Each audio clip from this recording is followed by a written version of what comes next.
Good morning, everyone. Today is Wednesday, and our scripture for today is in Deuteronomy chapter 3, verse 22. Do not be afraid of them. The Lord your God himself will fight for you. Today, God is reminding us of something powerful. You are not fighting your battles alone. Fear often rises when we face things that feel bigger than us. Challenges, uncertainty, opposition, or even silent struggle within. But this verse speaks directly into those moments. Do not be afraid. Why? Because the Lord your God himself will fight for you. That means the battle is not yours to carry alone. God goes before you. He sees what you cannot see. He knows the outcome before the fight even begins. Sometimes we exhaust ourselves trying to control everything, trying to fix everything.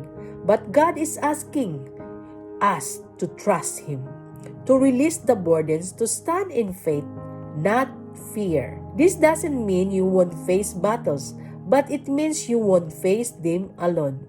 And when God fights for you, victory is not uncertain. It is assured in His perfect will. Today, whatever is weighing on your heart, whatever battle you are facing, give it to God. Let Him step in. Let Him fight for you. Let us pray for today.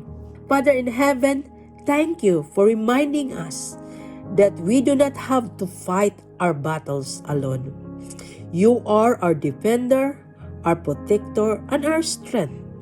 Today, we lay every fear, every worry, and every burdens at your feet. The things that have been overwhelming us, the situation we cannot control, we surrender them to you. Teach us to trust you more.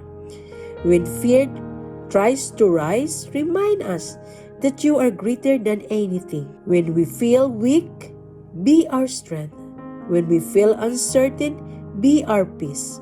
Lord, fight for us in every area of our life, seen and unseen. Go before us. Make a way where there seems to be none.